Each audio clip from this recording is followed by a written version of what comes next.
Hey guys, welcome to the Reparenting Daily podcast, your daily free guide for inner child healing. This podcast helps you establish a consistent reparenting routine and is divided into 3 sections. The first is a daily reading, the second is a discussion of that reading followed by suggested journal prompts, and the last section is a peaceful meditation for closing. Good morning, good afternoon, and good evening from whenever and wherever you're joining us. I'm so glad that you can join us for this journey of healing, self-expansion, and growth. If this is your first time, welcome. Now, before we dive in, I'd like to remind us that we've passed the 500 marker of Reparenting Daily. As a celebration of that, I've opened the Patreon community for free membership so that you can join our Zoom calls for free. There's a lot going on in the world right now, and many people are struggling. And so my hope with this is to encourage others to take up the serious work of reparenting on themselves and to offer and provide a free community where people can do that. I'd also like to personally thank all of you who have been along for the journey so far.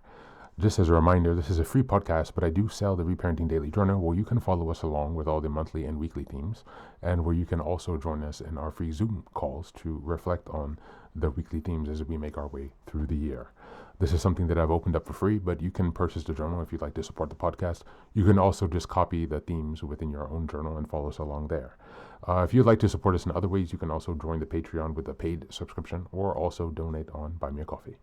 Just as a reminder, I've created another resource called Fairy Tales for Reparenting. This is a 3-volume series that organizes fairy tales from around the world into the 3 phases of the hero's journey, from beginning, middle, to end. Now, these are fairy tales that come from Grimm's fairy tales and other traditions and other cultures around the world. And while you might think that fairy tales are for kids, actually, these stories contain profound truths and lessons that we can use in our reparenting journey. So these books are a very simple and creative way to connect to your inner child. I'd like to send a very warm thank you to Maria, who has been helping me to edit the books since I had some difficulties in the fall and I've had some issues with my eyes. So now the first 2 volumes are available on Amazon in ebook or regular book format, so you can check those out, and we'll be working on that last volume to release to you as soon as possible. But again, these stories are ways to connect with lessons that are shared across different cultures, to reconnect with your inner child, and to really teach yourself some lessons that have been carried down for centuries and millennia. As we're passing episode 550, I'd like to also turn your attention to the fact that I've changed the meditation at the end of the podcast, and so you can check that out now for a new experience of binaural beats. So this helps with binaural stimulation from the left to right ear, a bit like a replication of the EMDR experience. So I'm hoping that this can help bring you guys some relief, and we'll have other meditations coming soon as we progress with the rest of the year. So with these announcements now out of the way, let's dive into today's practice. Hey guys, today's reading is a poem entitled We Look with Uncertainty. It's a poem by Hillman. Just as a reminder, you can find the link in the show notes, and the second link there you will see is a page with other similar poems in case you'd like to check out other relevant poems to this theme, which is week 4 of Gratitude in Difficult Times. Again, we're in November, and the theme for this month is Gratitude and Abundance. We look with uncertainty. We look with uncertainty, beyond the old choices for clear-cut answers, to a softer, more permeable aliveness, which is every moment at the brink of death.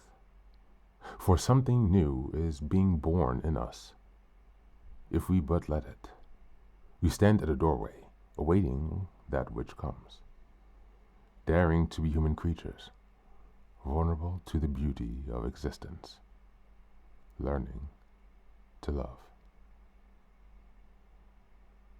Thank you. That's the reading for today. And if you would like to check out more, you can see the second link in the show notes that's entitled Other Poems.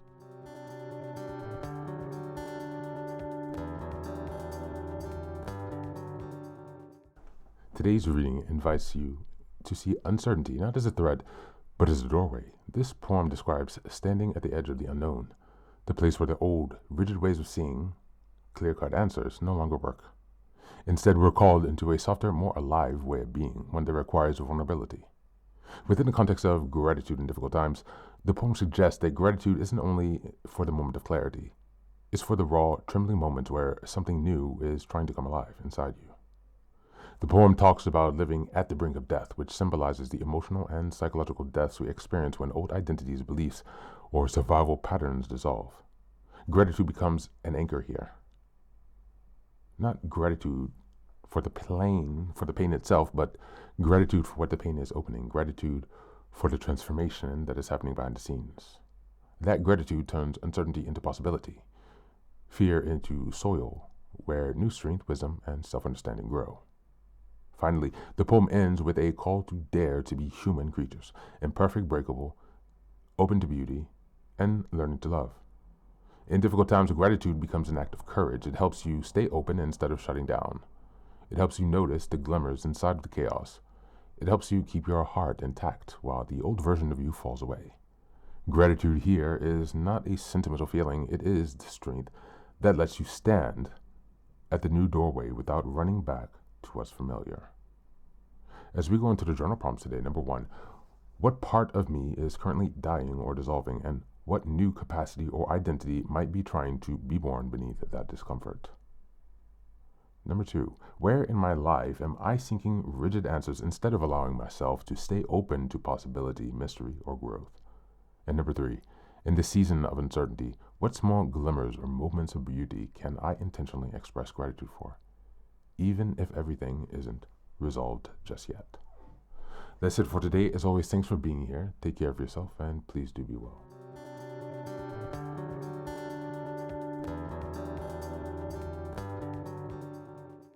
Welcome back. Welcome back. Now, this is the third and final section of the daily podcast.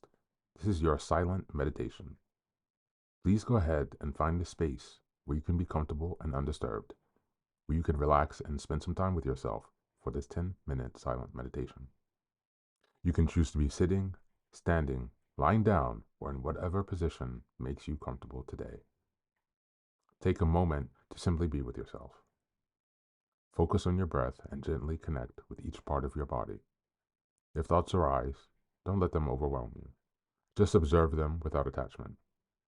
Imagine them as leaves drifting down atop a river, passing by without needing your engagement. Stay present, grounded, and open to this moment.